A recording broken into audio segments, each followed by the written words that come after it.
My parents made me raise all my siblings. From age 6, while they collected government money for fake childcare, so when I tried to escape for college, they called CPS on me, but their own lies became the trap that destroyed them. In my family, the eldest daughter was expected to raise every child born after her. Not help with, not babysit, but become their actual mother from the moment they arrived home from the hospital. I changed my first diaper when I was 6 years old. You see, my mother was a former teen mom who treated pregnancy like catching a cold, something that just happened to you. My father worked construction, but somehow his paychecks always disappeared into new tools or nights at the bar. They both came from huge families where this was just how things worked. By the time I was 8, I had 3 siblings under my care. My parents would leave for their date nights while I heated bottles and rocked crying babies. Soon you'll get married and pass the burden on to someone else, my mother would say each time she announced another pregnancy, her eyes landing on me like I was hired help. Fast forward 8 years later, when I turned 14, my mother sat me down at the kitchen table with this formal announcement. She was pregnant again. Nothing new. Except this time, she handed me a notebook labeled Household Schedule, with my name listed as primary caregiver from 6 a.m. to 11 p.m. You're old enough to handle night feedings alone now, she said. My father nodded from his recliner. We canceled your after-school activities. Family comes first. The worst part was when they told me I'd need to get a work permit to buy diapers because they couldn't afford extras. They called it giving me real-world experience. This is what love looks like in our culture, they said. You're so much better with them than we are. My days started at 5:30 a.m., making breakfast for 4 kids while my parents slept in. I fell asleep during a parent-teacher conference once, and my parents told everyone I must be partying. The youngest started calling me mama at the grocery store, and people would give us looks. Then came the breaking point. I'd worked so hard to get a full academic scholarship to my dream college. The acceptance letter arrived on a Tuesday. For once, I wasn't an underage mother. I was just Lisa, a normal girl, going to a normal college. I was in the middle of happy tears when my mother walked in. "I'm pregnant," she yelled. My face dropped. It was twins. That was the same week that my dad decided to be even more neglectful than usual. I had to be the one to hold my mom's hair when she vomited, to massage her feet, to fix her pregnancy cravings, all while taking care of the kids. The counselor called the next week saying I needed to submit final paperwork by 3 p.m. The baby got sick and wouldn't stop screaming. I missed the deadline by 10 minutes. The scholarship was withdrawn for lack of commitment. My parents said college would have been selfish anyway. I started planning my escape in secret, applied to community college and got accepted, got a part-time job at a grocery store and hid my money in a tampon box. My 16-year-old sister Sarah found out but promised to keep quiet. For once, everything was going according to plan, until my parents found the acceptance letter I'd hidden in my chemistry textbook. My mother cried about all their sacrifices. My father threatened to kick me out if I abandoned the family. I didn't say a word. And the next day, I came home from work to find the house riddled with social workers. Apparently, my parents told them I was the neglectful caregiver who was supposed to be watching everyone. The social worker saw through it, but gave me an impossible choice. Either I stayed as the primary caregiver or my siblings would go into foster care. My parents stood there smirking like they'd won, but I had an ace up my sleeve. Sarah had been recording them on her phone for weeks. The social worker, Ms. Johnson, pulled out her clipboard and started asking questions while my parents stood there with their arms crossed. Sarah slipped her phone into my hand behind her back. I felt the weight of it like a lifeline. "These recordings," I said, my voice steadier than I felt. "They show everything." My mother's face went white. My father stepped forward, grabbing for the phone, but Ms. Johnson held up her hand. "Let's all stay calm. Lisa, can you show me what you have?" I played the first recording. My mother's voice filled the room, clear as day. "Lisa needs to understand her place. She's the oldest girl. This is her job until she gets married and has her own eldest daughter to take over." My father's voice followed. "If she thinks she's going to college instead of raising these kids, she's got another thing coming. We'll make sure of that." The room went silent. My parents exchanged panicked looks. Then my mother did what she always did when cornered. She started crying. "That's taken out of context," she wailed. "Lisa must have edited it with one of those apps. Kids these days can fake anything with technology." My father jumped on that immediately. "She's been unstable lately, talking about abandoning the family. She probably made this up to get attention." Ms. Johnson looked between us, her expression unreadable. "These are serious allegations. We'll need to verify the authenticity of these recordings." "Call Derek," my mother said suddenly. "My nephew Derek works in IT. He can prove these are fake." Within an hour, cousin Derek arrived with his laptop. He was 25 and had always been the family's go-to for computer problems. He listened to the recordings, typed on his computer, then looked up at Ms. Johnson. "Audio manipulation is incredibly easy these days," he said. "There are dozens of apps that can splice conversations together. Without the original files and metadata, there's no way to prove these are real." Sarah's face fell. I felt my heart sink. Of course the family would protect each other. That's what they always did. Ms. Johnson made notes on her clipboard. "I'll need to investigate further. In the meantime, the children will remain in the home under the current arrangement." After she left, my parents' masks dropped completely. My mother grabbed my arm hard enough to leave marks. "You think you're so smart? We're calling a family meeting. Let's see what Grandma Helen thinks about you trying to destroy this family." The next morning, our house filled with relatives. Grandma Helen sat in the living room like a queen holding court. She was my mother's mother, the matriarch who had raised 12 children and believed suffering built character. "I hear you've been making trouble," she said when she saw me. "Recording your parents like some kind of spy. In my day, children who disrespected their elders got the belt." My aunts nodded in agreement. Uncle Tony, the lawyer, sat beside her taking notes. My mother had already called him about representing them if things escalated. "Lisa's always been difficult," my mother said, dabbing at her eyes. "We've tried everything. We even found a counselor friend who's been documenting her behavior issues." She produced a folder full of papers papers. I recognized the letterhead from Mrs. Patterson's counseling practice. She and my mother had gone to high school together. The papers claimed I showed signs of severe attachment disorder, oppositional defiance, and pathological lying. "These are fake," I protested, but Grandma Helen silenced me with a look. "Children who won't fulfill their family duties are sick in the head," she declared. "Your mother did her duty. I did mine. Every woman in this family has done theirs. You think you're special?" The family split into camps over the next few days. A few cousins privately told me they understood, but none would speak up publicly. Most sided with my parents. Family tradition was sacred. Breaking it meant betraying everything they stood for. My parents filed paperwork with the court claiming I was mentally unstable and had been turning the younger children against them. They wanted emergency custody formally transferred to them with me barred from any caretaking roles. The irony wasn't lost on me. "You're going to regret this," my father said that night. "We've given you everything. A roof over your head, food, a purpose, and this is how you repay us?" The locks were changed the next morning. I came home from my shift at the grocery store to find my key didn't work. My clothes were in garbage bags on the lawn. The restraining order was taped to the front door. They'd claimed I'd threatened them during the family meeting. Sarah watched from her bedroom window, tears streaming down her face. She held up her phone, mouthing, "I'm recording." But what good would that do when the whole family was against us? I slept in my car that night, parked behind the grocery store. My manager found me the next morning when he came to open up. I begged him not to say anything. I needed this job more than ever now, but word traveled fast in our small town. By the end of the week, 3 of my father's construction crew buddies had come by the store. They didn't say anything directly, just stood in my checkout line, buying single items, making comments about ungrateful children who didn't appreciate their parents' sacrifices. My manager called me into his office the next day. "I'm sorry, Lisa, but we've been getting complaints. Customers say you seem distracted, that you're making mistakes. With everything going on, maybe it's best if you take some time off." "Please," I begged. "I need this job. I don't have anywhere else to go." He looked uncomfortable. "It's just temporary, until things settle down with your family situation." But we both knew it wasn't temporary. In a small town where my father's crew did half the construction work, crossing him meant consequences. I spent the next 2 nights in my car before the women's shelter finally had a bed. The intake worker looked at my restraining order and frowned. "Your parents filed this? Against their own daughter?" I nodded, too exhausted to explain. The shelter was loud and crowded, but it was better than my car. I had a bed, a locker for my things, and access to a shower. I could figure out the rest later. The family court hearing was set for the following week. My parents had Uncle Tony representing them pro bono. I had no one. Legal aid said I didn't qualify since technically I wasn't the one seeking custody. The morning of the hearing, I put on my best clothes, wrinkled from being stored in my car. Sarah texted me, "They've been coaching the kids all week. I'm sorry." I walked into the courtroom to find my parents looking like model citizens. My mother wore a conservative dress, my father a suit I'd never seen before. They'd brought character witnesses from their jobs. My mother's supervisor from the dental office where she worked part-time. My father's foreman. Even Mrs. Patterson was there with her fake therapy notes. "Your Honor," Uncle Tony began, "my clients are hardworking parents doing their best with a troubled teenager. Lisa has always had difficulty accepting authority. These recordings she claims to have are clearly fabricated, as our IT expert will testify." Derek took the stand and repeated his claims about audio manipulation. He showed the judge examples of apps that could create fake conversations. He was smooth, professional, believable. Then my parents testified. They painted a picture of a rebellious daughter who resented having younger siblings, who made up stories for attention, who had threatened to destroy the family if she didn't get her way. "We love all our children equally," my mother said, tears rolling down her cheeks. "But Lisa has always been different, difficult. We've tried so hard to help her." When it was my turn to speak, I felt like I was drowning. Every word I said sounded weak compared to their prepared statements. I tried to explain about the years of caretaking, the missed opportunities, the parentification, but without proof, it was my word against theirs. "Where are these recordings now?" the judge asked. "My sister has them," I said. "Sarah, she's been documenting everything." "Your 16-year-old sister?" The judge looked skeptical. "The one your parents claim you've been manipulating?" Sarah was called to testify. She walked in looking smaller than usual, her hands shaking. Our parents stared at her from their table. Uncle Tony smiled at her like a shark. "Sarah," he began gently, "has your sister Lisa been asking you to record your parents?" Sarah glanced at me, then at our parents. She didn't ask me to. I did it on my own. But she knew about it? She encouraged it?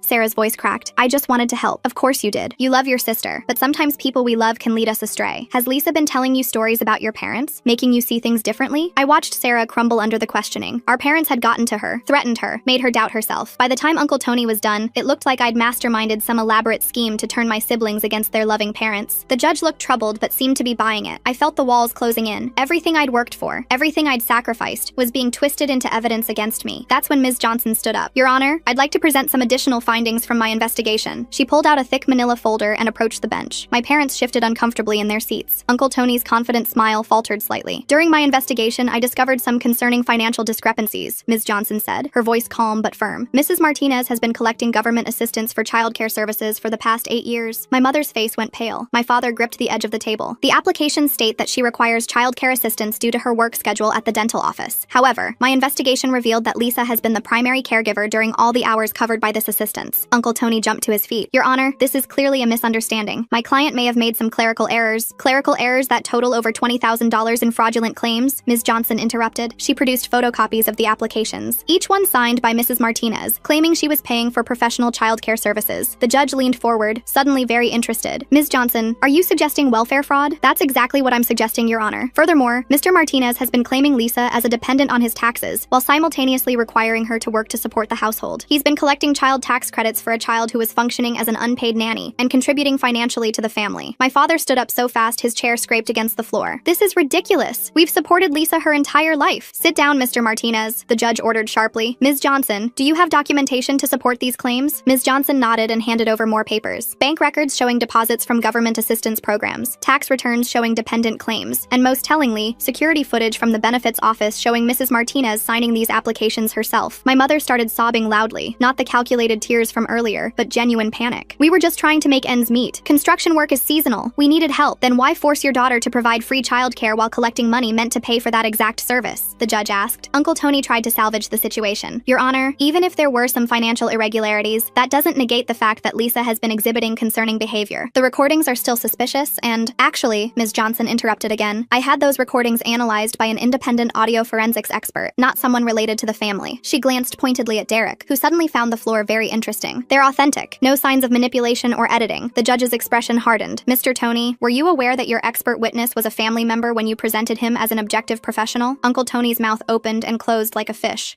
He has legitimate IT credentials. That's not what I asked. Were you aware he was related to your clients? Yes, Your Honor. And you didn't think that was relevant information to disclose? The courtroom fell silent. I could hear my heart pounding in my chest. Sarah had started crying quietly in her seat in the gallery. The judge turned back to Ms. Johnson. What else did your investigation uncover? A pattern of parentification dating back to when Lisa was 6 years old. Multiple witnesses from the children's schools have confirmed that Lisa was often the one attending parent-teacher conferences, signing permission slips with her parents' consent, and handling medical appointments for the younger children. She pulled out more documents. I also discovered that Lisa's college scholarship was withdrawn due to missed deadlines that occurred while she was caring for a sick infant. The same infant her parents claimed they were paying professional childcare to watch. The judge reviewed the papers, his frown deepening with each page. Mr. and Mrs. Martinez, I'm going to ask you directly. Have you been collecting government assistance for childcare while forcing your eldest daughter to provide that care for free? My mother looked at my father. My father looked at Uncle Tony. Uncle Tony looked defeated. Your Honor, my mother finally said, her voice small. We were just doing what our parents did. This is how families work. The oldest daughter helps with the babies. It's tradition. Tradition doesn't override the law, Mrs. Martinez, nor does it excuse welfare fraud. The judge turned to me. Lisa, do you have anything you'd like to add? I stood on shaky legs. I just wanted to go to college. I worked so hard for that scholarship. I love my siblings, but I wanted a chance at my own life. When I tried to leave, they called social services and claimed I was neglectful. They changed the locks. They got a restraining order based on lies. I've been sleeping in my car and then at a shelter because my own parents made me homeless for wanting an education. She's being dramatic, my father started, but the judge cut him off with a sharp gesture. Mr. Martinez, I've heard enough. Ms. Johnson, what are your recommendations? Given the evidence of financial fraud and the systematic parentification of Lisa, I recommend a full investigation by the Department of Social Services. I also recommend that the restraining order against Lisa be immediately vacated as it appears to have been obtained under false pretenses. The judge nodded. I'm inclined to agree. I'm also ordering a forensic accounting review of the Martinez family finances. Mr. and Mrs. Martinez, you should be aware that welfare fraud is a criminal offense that can result in prosecution. My parents went white. Uncle Tony started gathering his papers, clearly wanting to distance himself from the situation. Furthermore, the judge continued, I'm ordering temporary custody of the minor children to remain with the parents under strict supervision from social services. Lisa, you are not to be required to provide any childcare. Any violation of this order will result in immediate removal of the children. But who will watch them? My mother cried. We can't afford. Perhaps you should have thought of that before committing fraud with the money meant to pay for childcare, the judge said coldly. Court is adjourned. Mr. and Mrs. Martinez, do not leave the state. You'll be notified of the criminal investigation proceedings. The gavel came down with a finality that echoed through the courtroom. My parents sat frozen, the reality of their situation finally sinking in. They'd tried to trap me, but had trapped themselves instead. Outside the courthouse, Ms. Johnson pulled me aside. Lisa, I know this is overwhelming, but you should know that the forensic accountant will likely find more than just the childcare fraud. If your father has been claiming you as a dependent while you were working, that's tax fraud too. I nodded numbly. What happens now? Now you focus on rebuilding your life. The restraining order will be vacated within 24 hours. You can return home to get your belongings. I'll arrange for a police escort if you'd prefer. I don't want to go back there, I said quickly. Not to live. I just want my things. That's understandable. Do you have somewhere to stay? The shelter has space for another week. After that, I shrugged. Without my job, I had no idea what I'd do. Ms. Johnson handed me a business card. This is a transitional housing program for young adults escaping family abuse. Tell them I sent you. They can help with housing and job placement. I took the card with trembling hands. Thank you for everything. If you hadn't investigated, you can thank your sister, she said. Sarah didn't just have recordings. She had a diary going back 2 years documenting everything. Times, dates, specific incidents. That's what prompted me to dig deeper deeper into the finances. My heart swelled with gratitude for Sarah. She'd been braver than any of us realized. As I walked away from the courthouse, my phone buzzed with text after text. Family members who'd been at the hearing were already spreading the news. Some were angry, calling me a traitor. Others were shocked about the fraud. Grandma Helen sent a particularly nasty message about ungrateful children who didn't understand sacrifice. I deleted them all without reading past the first few words. Their opinions didn't matter anymore. The next few days passed in a blur. True to Ms. Johnson's word, the restraining order was vacated. I went back to the house with a police escort to get my belongings. My parents weren't there, but Sarah was. She flew into my arms the moment she saw me. "I'm so sorry. They made me say those things. They said if I didn't cooperate, they'd send the little ones away." "It's okay," I said, holding her tight. "You were so brave. Ms. Johnson told me about your diary. I started it when you got your scholarship," she admitted. "I knew they'd try to stop you. I wanted to make sure there was proof of what they put you through." We packed my things quickly. My acceptance letter to community college was still in my chemistry book. My hidden money was still in the tampon box, untouched. Small miracles. "What's going to happen to us?" Sarah asked as we loaded boxes into the police officer's car. "I don't know," I said honestly. "But whatever happens, I'll make sure you and the kids are okay. I promise." She nodded, trying to be brave. Maybe now Mom and Dad will actually have to take care of their own children. The thought was almost laughable. They'd never had to before. But with social services watching and criminal charges looming, they wouldn't have a choice. I moved into the transitional housing program the next week. It was a small apartment shared with 2 other young women escaping family situations. We each had our own bedroom and shared the common areas. It was clean, safe, and most importantly, mine. The program also helped me find a new job at a different grocery store across town, far from my father's construction connections. The manager there was understanding about my situation and flexible with scheduling around my community college classes. Yes, I'd decided to still go. The acceptance was still valid, and with financial aid and my new job, I could make it work. It wouldn't be the university scholarship I'd dreamed of, but it was still a step forward. 2 weeks after the hearing, the other shoe dropped. My parents were formally charged with welfare fraud and tax evasion. The forensic accountant had found exactly what Ms. Johnson predicted: years of false claims totaling over $30,000. Uncle Tony refused to represent them, citing conflict of interest. They had to use a public defender. The irony wasn't lost on me. They'd claimed I didn't qualify for legal aid, but now they needed it themselves. Sarah kept me updated through carefully worded texts. Our parents were panicking. They'd been ordered to pay back all the fraudulent claims plus penalties. The house might have to be sold. My father's construction boss had cut his hours after hearing about the charges. My mother had been suspended from the dental office pending the outcome of the criminal case. For the first time in their lives, they were having to actually parent. No eldest daughter to dump the work on. No government money to collect while someone else did the job. Sarah said the house was chaos. The younger kids didn't understand why I wasn't there to make breakfast or help with homework. My parents were overwhelmed within days. "Mom actually had to change a diaper yesterday," Sarah texted me one evening. She acted like it was the end of the world. I should have felt vindicated, but mostly I just felt sad. Sad for my siblings who were confused and scared. Sad that it had come to this. Even a little sad for my parents, who were so trapped in their own upbringing they couldn't see how wrong it was. The family reaction was swift and brutal. Grandma Helen called an emergency family meeting that I obviously wasn't invited to. Sarah reported back that it was a disaster. Half the family thought my parents were victims of an ungrateful daughter. The other half were quietly admitting they'd seen the signs but hadn't wanted to get involved. Cousin Maria stood up and said she went through the same thing, Sarah told me during one of our phone calls. She said Grandma Helen made her raise her 5 younger siblings too. Then Aunt Rosa said it happened to her. Suddenly everyone was arguing about whether it was tradition or abuse. The family was fracturing along generational lines. The older generation insisted it was just how things were done. The younger generation was starting to question why it was always the eldest daughters who sacrificed everything. 3 months into the criminal proceedings, my parents did something desperate. They fled. I was in my evening statistics class when my phone started buzzing. I ignored it until I saw it was Ms. Johnson calling. I stepped out into the hallway to answer. "Lisa, your parents missed their court date this morning. They've also pulled the younger children out of school. We believe they're attempting to leave the state." My blood ran cold. "What about Sarah? She's the one who alerted us. She's safe at school right now. She said your parents packed up the van last night and told the kids they were going on a surprise vacation." I sank onto a bench in the hallway. They were really going to run, take the kids, and disappear, rather than face the consequences of their actions. "What can I do?" I asked. "Stay where you are. Don't try to intervene. We've notified state police and issued an Amber Alert for the children." Sarah said she overheard them talking about going to stay with relatives in Texas. Of course, my father had cousins there who probably had no idea about the charges. They could disappear into another big family where eldest daughters raising siblings was just normal life. I went back to class but couldn't concentrate. My professor noticed my distress and quietly told me I could leave if I needed to. I gathered my things and drove back to my apartment, my hands shaking the entire way. The next few hours were the longest of my life. I sat by my phone, waiting for updates. My roommates made me tea and sat with me, sharing their own stories of family dysfunction. It helped, knowing I wasn't alone. Finally, around midnight, Ms. Johnson called. "We found them. State police stopped them at a gas station about 2 hours from the Texas border. Everyone is safe." I sobbed with relief. "What happens now?" "Your parents are being arrested for custodial interference and violating their bond conditions. The children are being placed in emergency foster care until we can determine the best placement." "What about Sarah?" "She's 18 in 2 months. We're looking into emergency emancipation so she can maintain some independence." "Lisa, I need to ask, would you consider taking temporary guardianship of your siblings?" The question I'd been dreading and expecting in equal measure. I don't know if I can. can. I'm barely managing to support myself. I understand. It's not a decision you need to make tonight, but think about it. Foster care isn't ideal, and you're the only family member who's shown genuine concern for their well-being. After we hung up, I sat in the dark living room thinking. I'd fought so hard to escape the role of surrogate mother. The thought of voluntarily taking it on again made me feel sick, but the thought of my siblings scattered across foster homes made me feel worse. I called Sarah. She answered on the first ring, sounding exhausted. Hey,